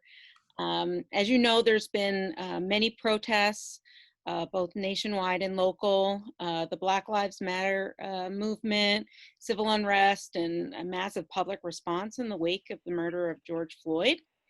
And last meeting, some of the council members denounced the public violence. I certainly don't condone violence. However, many of the peaceful protests have led to positive policy changes and community solidarity. And I'm wondering if there's been any changes implemented or there will be any changes, whether that's bias training, ramping up counselors and school programs. I'll just let you answer that and then I'll ask a few more. Can't hear. Hold on, Council. Chief Scott, go ahead. Hold on. Wait, they should be good. Just to start out, officers in New Jersey are all the best trained in the United States. You can talk to anyone around this country, and the training that New Jersey police officers and law enforcement get is top notch. We continue to do training. It just doesn't stop in the police academy. You don't graduate from the police academy and that's it. I still go to training at my level. We continue to do mandatory training such as use of force, diversity, bias training every year, and it continues. There's a lot of stuff that's coming out from the Attorney General's office and the county prosecutor in the wake of everything that's going on. And it's just a continued process. It's a continued training and education for the officers in Belmar, in New Jersey, and in the United States. No, thank you. I thank you for your dedication on that. It's so important for us as a community and also for our children. Our kids are aware of the climate in our world. And, you know, we're home with them and we're having conversations. My daughter was part of a small protest of 6 kindergarten students in Belmar, and we did it distanced, and it was under 25 people, very peaceful. But just to let them know that diversity and unity and equality is important here in Belmar, and I know you feel that way as well. Absolutely. Yeah, with that, I also was wondering if there was any light that we could shed in Belmar. We have a really an abundance of positive Black history in Belmar, which is seldom shared. And I was wondering if maybe we can ramp that up and have that be something that we can make a bigger deal about and come together as a community in solidarity, since we do have many, you know, different races and cultures here in Belmar. And also if we could use our social media platforms to do the same. Are you talking about right now, or like through the schools, or? Yeah, no, right now. I mean, I know there's many organizations, there's many towns that are putting out something that they are, you know, that they are anti-racism and that they will work to fight for equality in their communities. I think that kind of messaging goes far for a safe community, especially one as inviting as Belmar. And I'm so proud. Our school is amazing. I can look into that. Okay, great. Thank you. And then as far as social media, I don't know whether this is for Mayor and Council or John, where do we stand on being able to put out positive messaging about anti-racism on our social media? We try to put up positive messages all the time. That's one of the reasons why we really pushed the community policing program, so the officers get in the blocks, they get to know, and like you said, we have a very diverse community. Our officers in the wintertime are always in the schools. Even when I was an officer, we had to stop in the schools all the time when you're working day shift, meet the kids, talk to the kids, to get that feeling of not to let them be afraid of police officers. But, you know, we have a diverse community, and we're working on all that.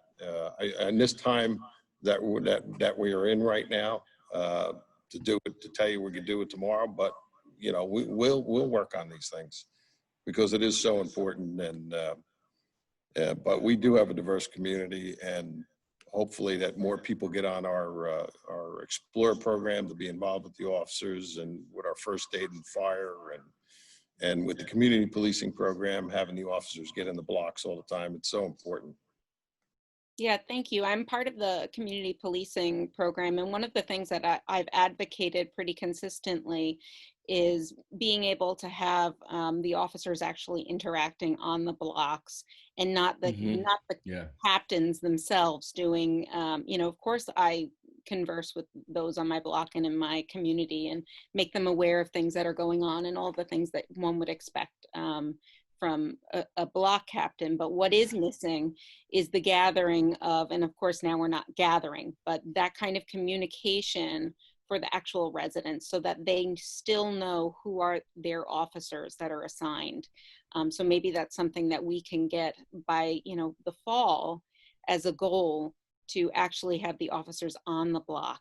And they come very quick. My daughter and I by accident dialed 911 the other day while she was on FaceTime with her grandma. And I'll tell you, they came within 1 minute. They're the best police force that I can definitely ask for. I just want to make sure that as a community, our messaging is strong, and that our police are there for us, no matter the color of our skin or what religion we practice.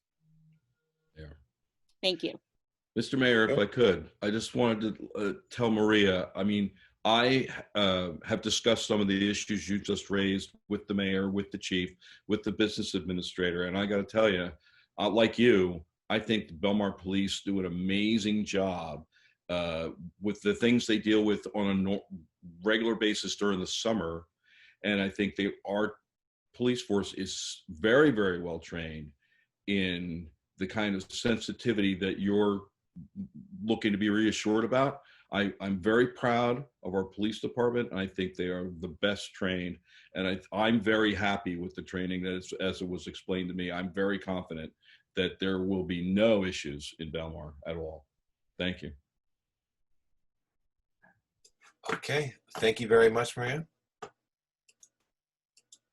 Going to a Mark now. Mark, are you there? Yes, can you hear me? Yes, sir. Mark Fitzgerald, Surf Avenue. Mr. Mayor, you weren't real clear about whether or not there's going to be summer camps. I was wondering if you might want to make a comment about that. I wasn't clear enough. No, that's not why. So to follow up on Pat Wan's report, the South End has had major noise and quality of life issues this year, like way worse than it's been in the recent past. And it's been especially bad on 18th Avenue between A and Ocean Avenue. So as Pat mentioned, she hosted a meeting in her backyard, and we had about 10 or 12 residents come because of the unease that they've had with things seeming to be getting out of control. And Ed attended, and he fielded a lot of the questions and a lot of the anger, very diffused a lot of the anger very nicely. And I think the meeting ended on a really positive note.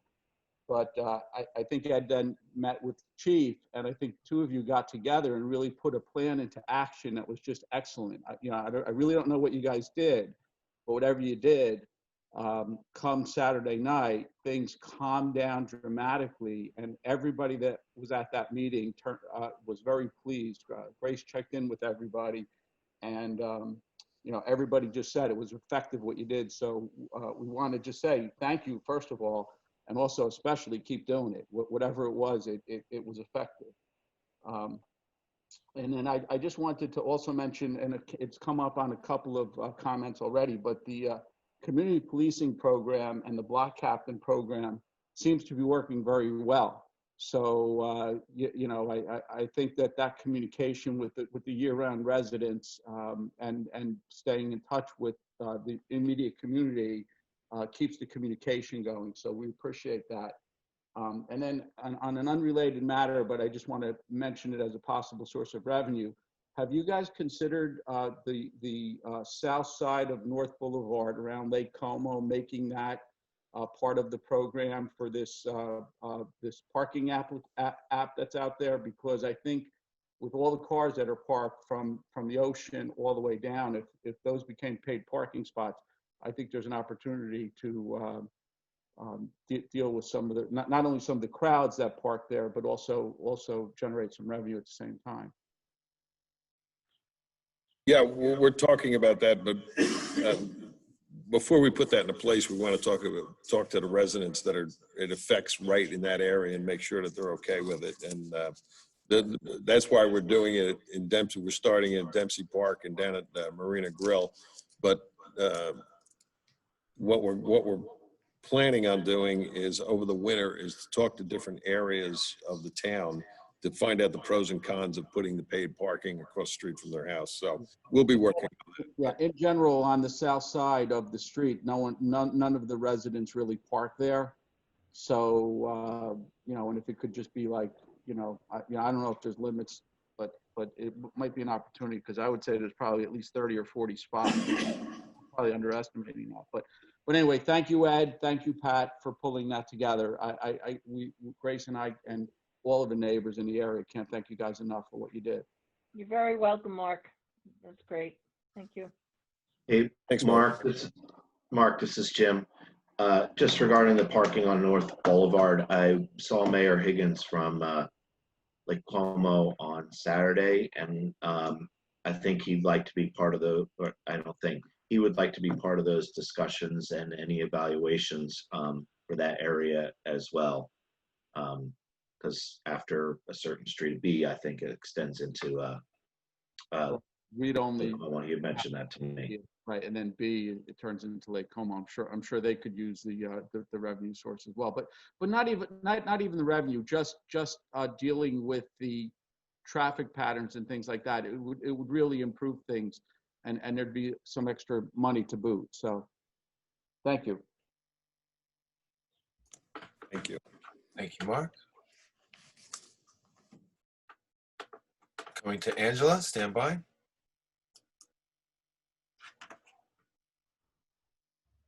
Angela, go ahead, please.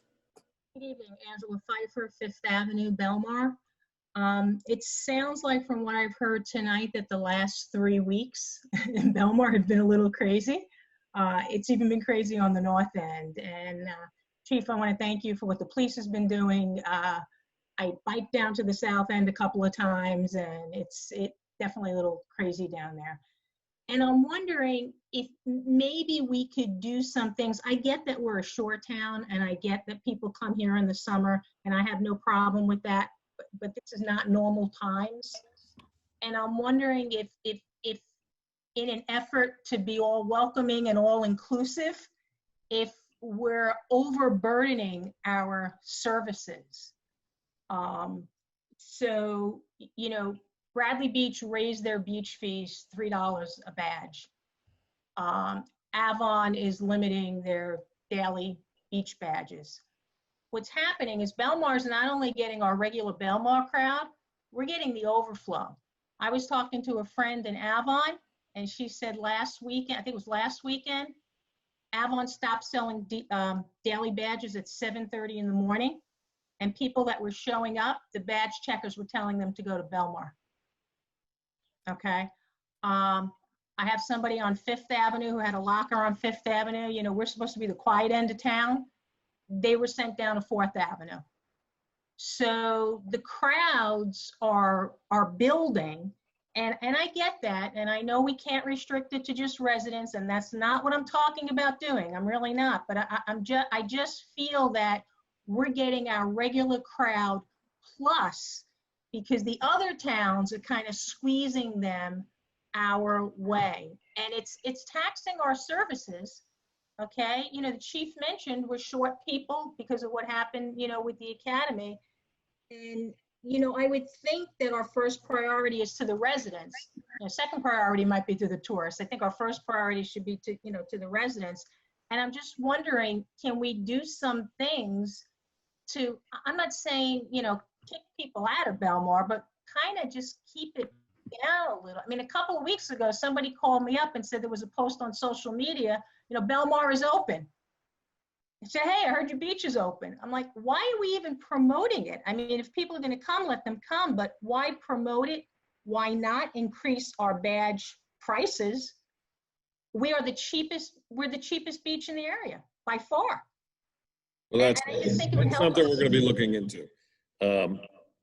One of the things that we did, we started charging right for Memorial Day weekend, where the other beaches were free during the week, and we were hoping that we could deter people from coming to our beach because we're charging, they weren't. Spring Lake wasn't charging, Avon wasn't charging, and they still come to our beach. So the one Tuesday that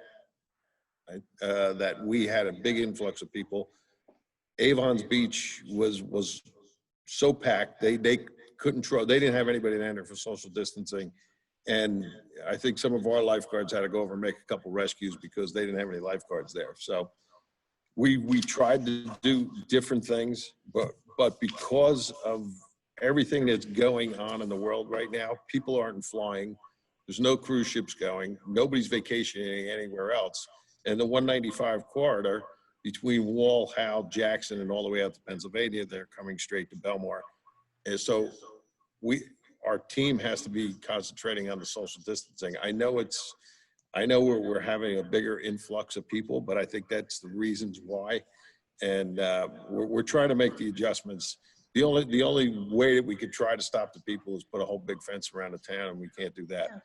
I understand trying to limit beach badges, but we're also in contact with the governor's office. He's made it perfectly clear that with the public trust doctrine, we cannot deter people from coming to our beach. The other towns are going to have to see what's going to happen with that, because technically what they're doing by not selling daily beach badges when they have room on their beach, they could be in a little bit of an issue, and we don't want to get into any more lawsuits. We've paid enough money out. So we're doing a balancing act. We're trying to do it the best we can.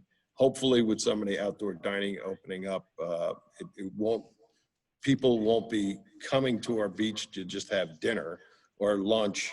So we're trying to make the adjustments, and I keep saying hour by hour, but that's basically what we're doing. And Mayor, I get it, and the job that you guys have done, has been amazing. And I'm not looking or suggesting that we do anything that violates the trust doctrine. I'm just saying our costs are going up. Okay, I'm sure our overtime is going up. Everything is going up because of this. Okay, why can't we charge a little bit more? If the beach utility ends up in the negative, it's going to fall on the burden of the taxpayers that live here. You're correct about that. But we are looking at it with our CFO, and coming up, we might be doing that. We might be raising up the daily beach badges. Bradley Beach did it in a heartbeat. It went up $3 as fast as you blink. I think they were at 9 and went to 13. I think they were. You're right. Plus, they using that app and then the people pay another percentage on top of that, whatever it is. I'm not looking to gouge anybody. I'm not looking to wall off or fence off our town. I'm just saying, as taxpayers, we live here all year round, okay? We shouldn't bear the extra burden, the extra cost of what needs to happen.